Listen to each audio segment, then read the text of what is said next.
안녕하세요. 한 주 잘 보내셨나요?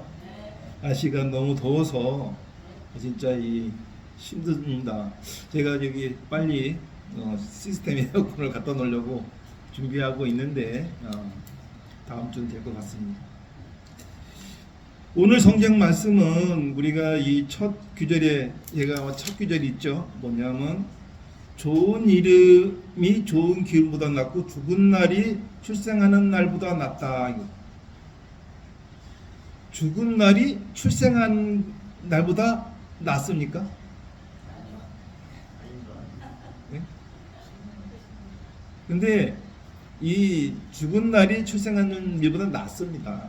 왜냐하면 출생하는 순간 장밋빛을 그리고 태어났지만 얼마나 힘들게 삽니까? 예? 파란만장한 삶을 살지 않습니까?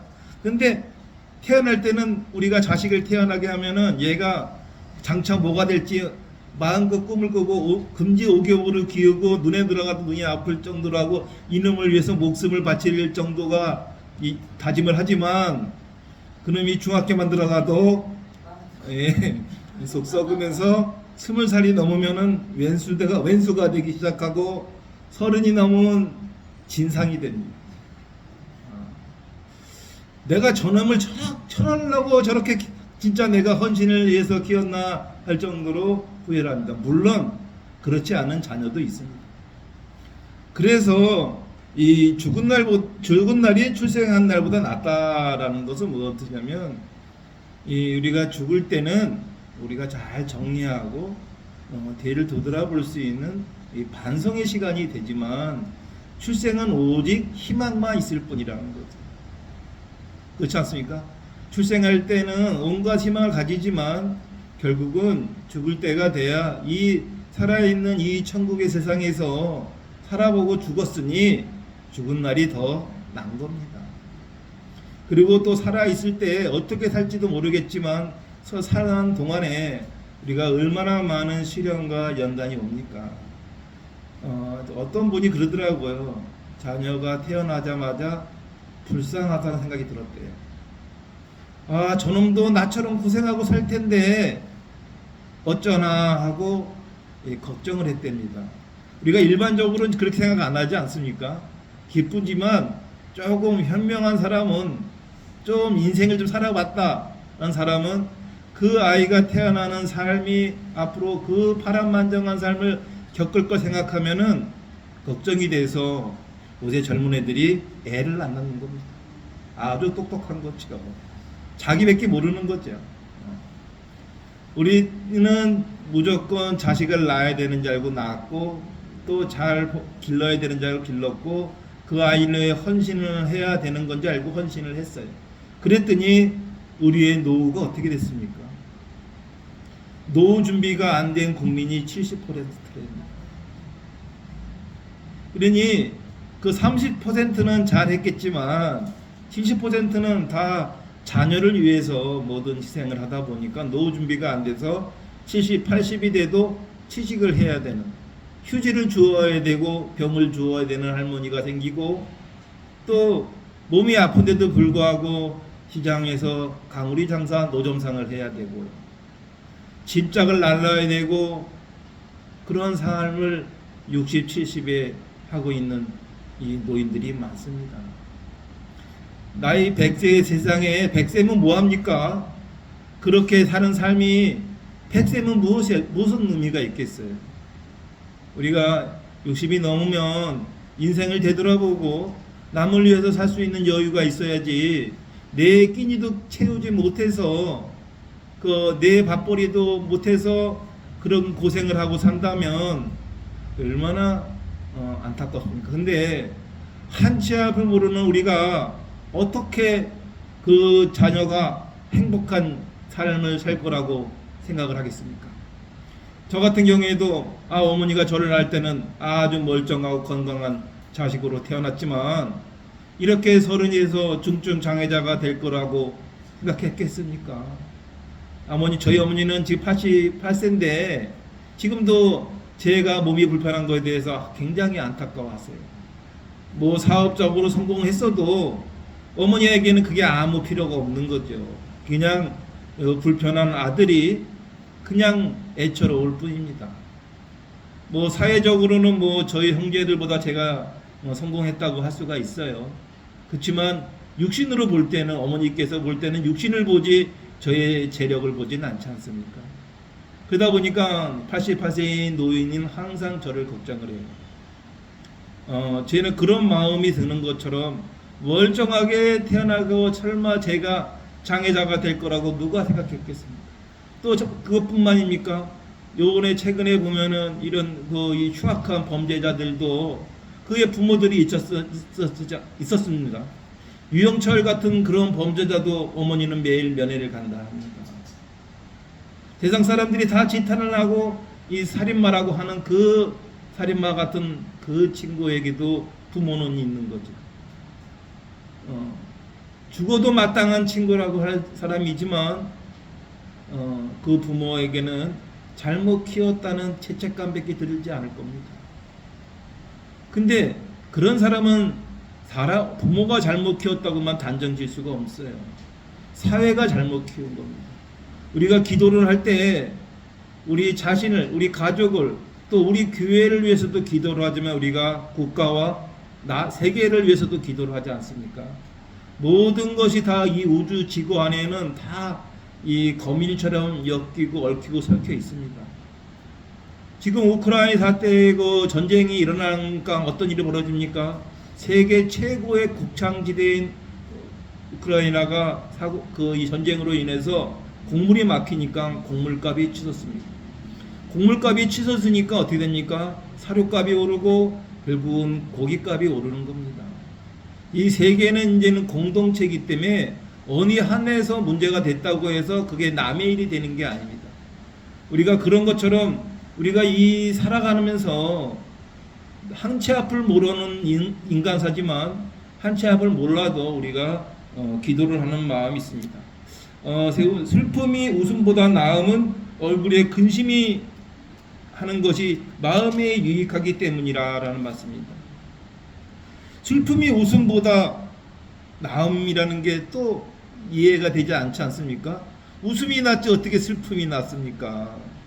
그런데 왜 솔로몬은 슬픔이 웃음보다 나았다라고 얘기했을까요?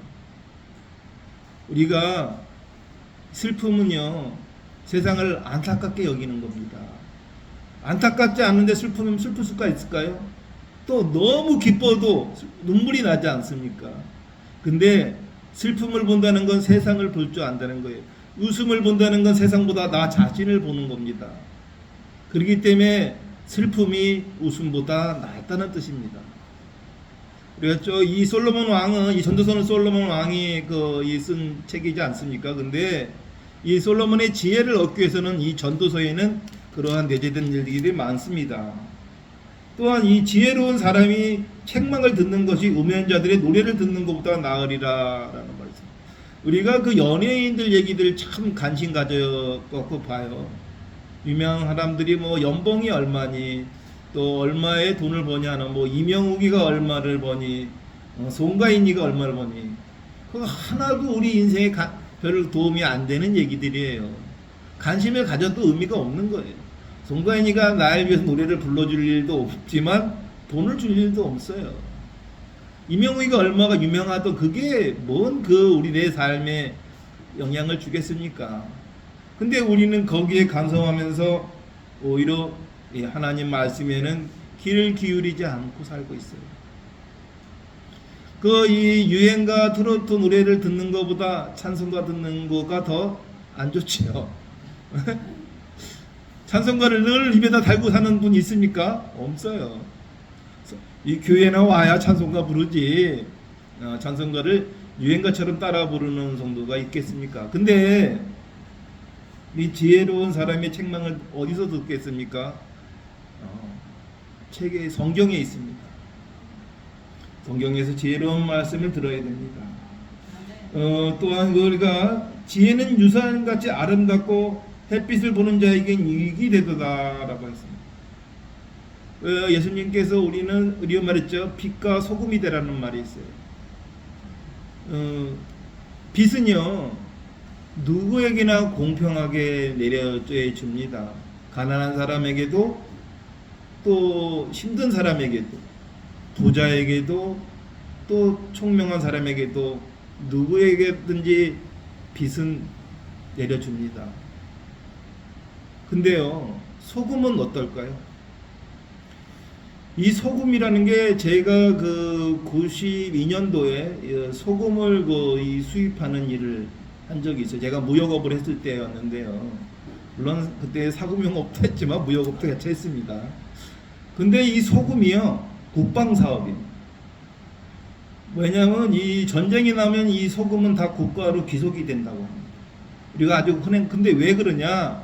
이 소금이 전쟁이 일어날 때는 국방용품이 된다 그래요. 모든 거에 대해서 이 소금은 절임을 가지고 있고요. 바닷물이 썩지 않는 것도 이 불의 소금 때문에 바닷물이 썩지가 않는.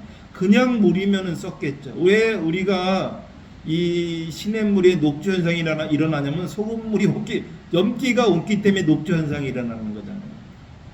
그래도 이 바닷가에 그가 썩지 않는 이유는 이 불의 소금 때문이라고 합니다. 소금은 우리가 단맛을요 더 달게 해주는 것도 소금입니다. 양념을 요리를 해보신 주부님들은 알겠지만 설탕을 넣어서 거기 설탕의 단맛에 소금을 살짝 집어넣으면 더 달습니다. 소금만 넣은 것보다. 어떠한 시너지 효과를 내는 거죠. 음식을 썩지 않게도 하지만 음식을 더 달게도 하고, 우리가 제가 또 무역 얘기를 하다 보니까 제가 그래서 이제는 어떤 소금을 갖고 오려고 했냐면, 저 중국 내몽고 쪽에 가면은 거기에는 바다가 없으니까 소금을 취해야 되잖아요. 그러니까 산에서 소금을 캡니다. 포크레인으로 찍어서 산에서 캐는 소금이라 산염이라 그래요. 바닷가가 있는 나라들은 바닷가에서 소금을 채취하지만 저렇게 내륙 지방에 있는 사람들은 이 산에서 소금을 채취합니다. 근데 그 소금이 왜 산에 있냐면 지각 변동으로 인해서 과거에는 공룡 시대에는 그 바다였는데 지각 변동으로 육지가 되면서 그 물이 다 증발되고 소금만 남은 것이 산염입니다. 제가 좀 재리에 밝아서 저거 돈 되겠다 싶어서 저 내문고까지 가서 소금을 채취해 왔어요. 채취해 와서 왜 채취해 왔냐? 저게 공룡시대의 물이니까 저기에는 엄청난 미네랄과 몸에 좋은 게 있을 거다라는 생각이 들었고, 다음에 일본 사람들이 모욕을 좋아하니까 저 소금을 캐서 모욕할 때 타서 쓰게 하면은 공룡시대의 청정물에 모욕을 하는 거다라고 광고를 할 수 있다 생각이 들어서 소금을 가져와서 달래항에서 가져가 왔는데 갖고 들어올 수가 없는 거예요. 왜냐하면 소금은 염전협회의 영업조합의 조합원이나 삼성에서밖에 가져올 수가 없는 거예요. 개인은 가져올 수가 없는 거예요. 개인은 소금을 걸려서 우리가 먹는 소금인데 그 소금을 못 갖게 오더라고요. 정식으로 수입할 수가 없다 그러더라고요. 그래서 약간 불법이지만 이제 이 달래낭의 따이공이라고 해서 물건을 왔다 갔다 날라주는 진꾼들이 있어요. 그 진꾼들한테 한 명당 5kg씩 담아서 들어와 갖고 포장을 해서, 이거 불법이지만 공소시효 끝났으니까 그래서 그거를 이제 포장을 해서 상염으로 해서 이제는 일본에 수출했어요. 화장품으로, 그러니까 무용품으로 수출하니까 소금으로 수출한 게 아니고, 그렇게 해서 이제 수출해서 재미를 본 적이 있습니다. 그렇지, 이 소금이 그렇게 귀한데 하나님은 그렇게 어디든지 바다에 접하지 않아도 소금을 얻을 수 있게 해주셨다는 거죠. 이 산염 중에서 최고 좋은 소금은 호주산입니다. 호주도 산에서 소금을 캡니다. 바다도 있지만 그 호주가 굉장히 크잖아요. 내륙에서는 산에서 소금을 캡니다. 근데 제가 이 소금이라는 거가 아주 귀한데도 우리는 아주 흔하게 싸게 구매하죠. 우리가 신안 앞바다에 있는 소금이 천일염으로 아주 유명하죠. 이 소금에는 이 너무너무 좋은 성분이 많고 우리 목에 꼭 필요하고 우리가 이렇게 더운 날씨에 우리가 일사병으로 쓰을 때도 설탕물도 먹이지만 우리가 평상시에 쓰레기에는 소금물을 섭취하라고 그러지 않습니까?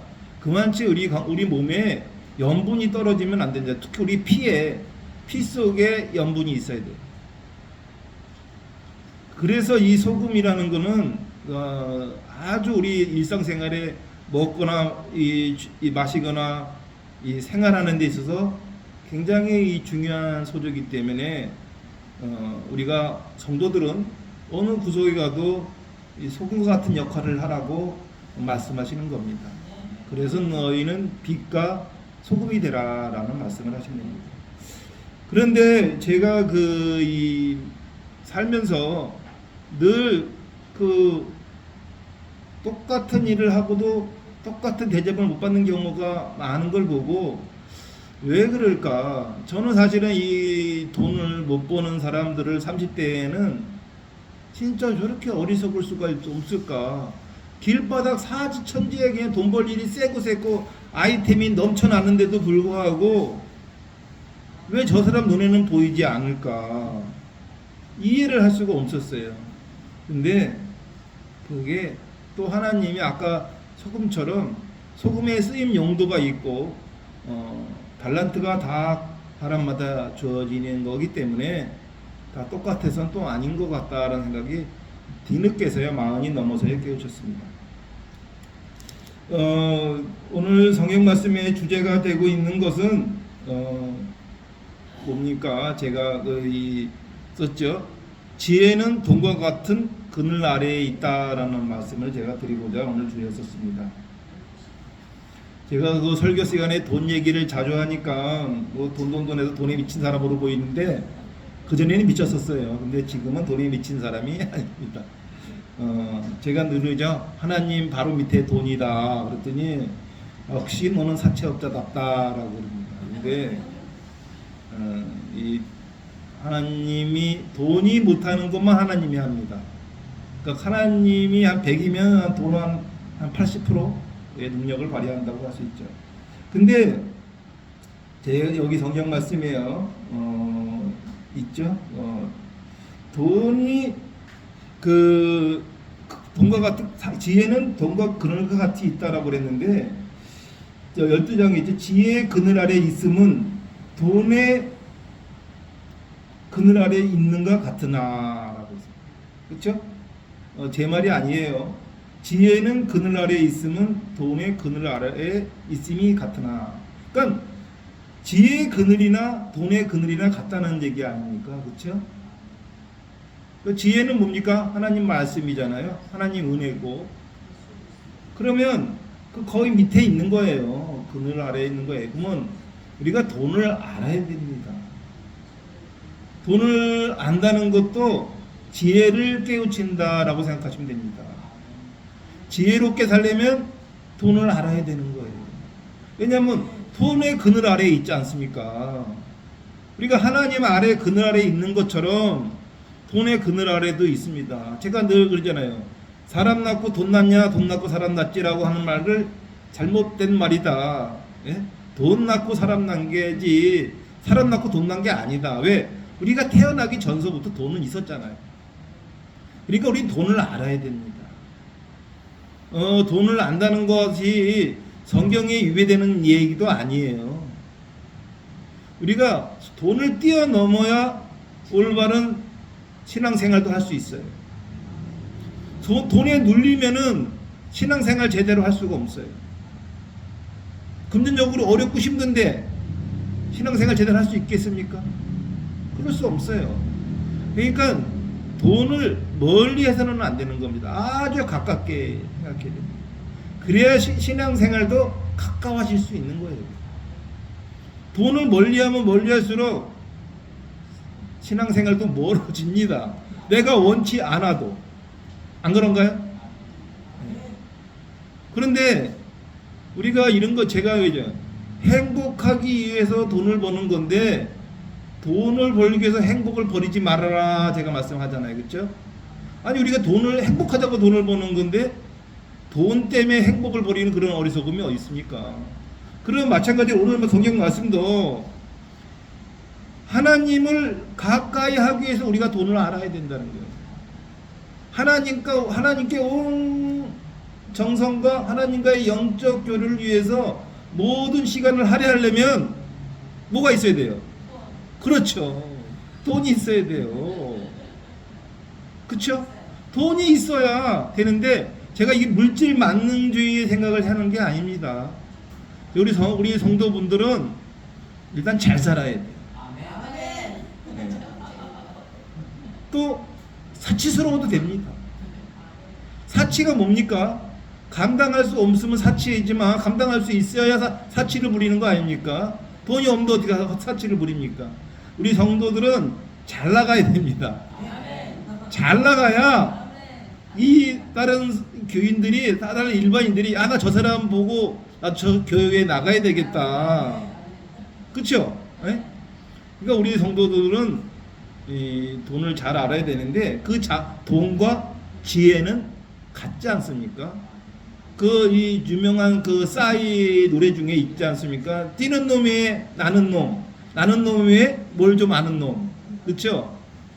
근데 제가 그 싸이는 뭐 그 노래는 10년 되나요? 근데 저는 한 30년 전부터 한 얘기가 있어요. 뛰는 놈에 나는 놈, 나는 놈에 나는 놈, 붙어 다니는 놈. 날아다니는 놈은 날개짓이라도 하지만 그 붙어 다니는 놈은 날개짓도 안 하고 날아다니는 거잖아요. 그렇죠? 날르는 놈은 날개짓이라도 하는데 붙어 다니는 놈은 날개짓도 안 하고 날아다니는 거예요. 그러니까 뭐냐? 우리가 사람을 잘 사귀어야 됩니다. 내가 우매하고 어리석으면요, 똑똑하고 잘난 사람하고 어울려야 내가 편해지는 겁니다. 그렇죠?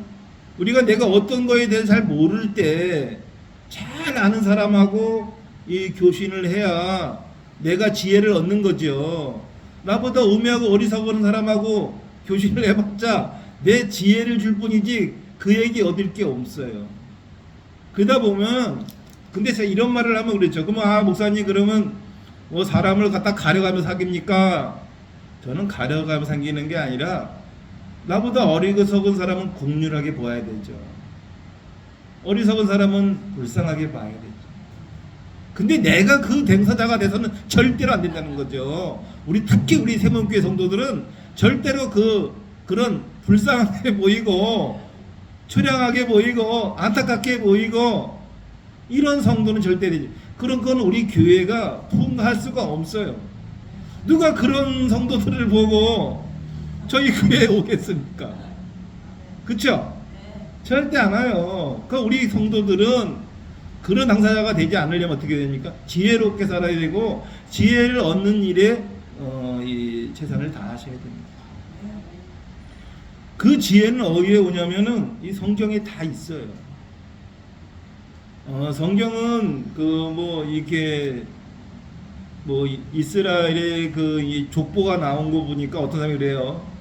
이스라엘의 그 족보를 우리가 왜 외워야 되냐? 우리나라 족보도 못 외우고 있는데, 근데 거기에도 족보도 읽다 보면 깨우치는 게 있고요. 이 솔로몬 왕의 이 전도서나 이 자문을 보면은 진짜로 우리가 제가 이 성경을 접하기 전에 사서상경을 접했는데 사서상경에 나오는 말이 결국 이 성경 말씀하고 도끼 개끼니의 말씀이에요. 여기 이 잠언서나 전도서의 말씀이나 시편의 말씀은 거의 비슷합니다. 내용이.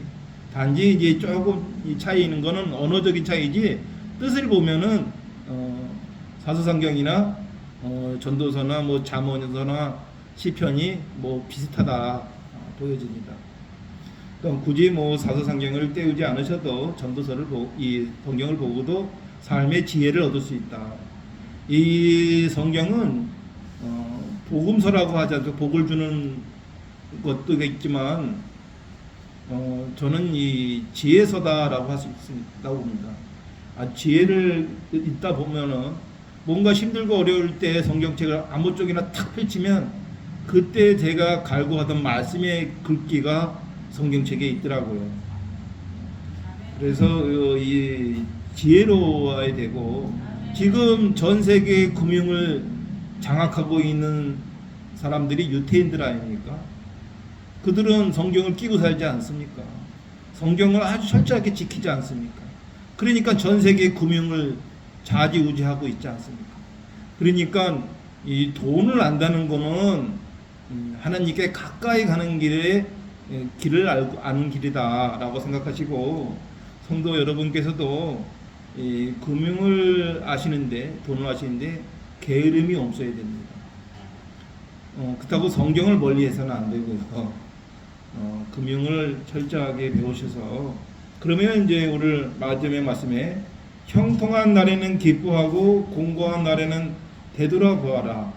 이 두 가지를 하나님께서 병행하사 사람이 그의 장래일을 능히 헤아려 알지 못하게 하셨느니라.